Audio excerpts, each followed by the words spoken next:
Right now in Congress, we are debating a bill called H.R. 8, the Bipartisan Background Checks Act of 2021. It sounds reasonable enough, right?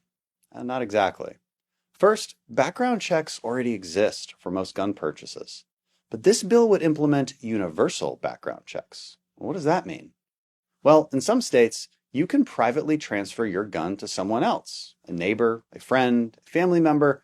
Maybe you let someone borrow your gun to go to the range or go hunting. Gun control advocates don't like this. They claim this causes more crime. And at first, that might seem to be the case. But multiple studies have failed to find a causal relationship between universal background checks and reduced homicides. And why would they? When you really think about it, who is going to follow this law? Well, law-abiding citizens will. They will have to make a trip to the gun store just to borrow or trade a gun with a friend and pay for a background check. But ask yourself this, will criminals do it?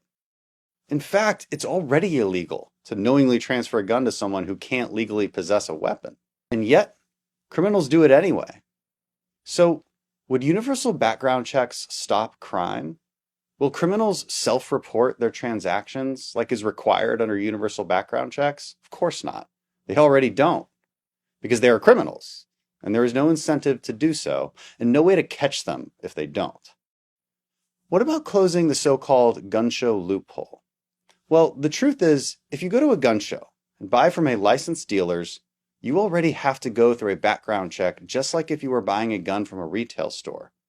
There is no special legal treatment of gun shows. It's a myth. And let's look at the number of criminals who use weapons bought at a gun show. Turns out less than 1% of criminals who used a gun in a crime bought the weapon from a gun show. So where do criminals get their weapons? The majority of criminals, 56%, who used firearms in a crime, stole them or got them from the black market. In Houston, where I'm from, a local news station compiled data on Houston murders. 63% of the criminals said the gun they used was stolen. So what would stop gun violence? A number of things. Increasing the penalties on straw buyers, for one. These are the ones who buy guns for the purpose of transferring them knowingly to criminals. What about increasing the penalties for those who steal from licensed FFL dealers? And let's make sure that NICS, the National Instant Criminal Background Check System, is regularly updated with information from state, local, and federal law enforcement so we can keep guns out of the hands of known criminals. Those are all bills Republicans have offered, but we're not voting on those bills that would actually address gun violence.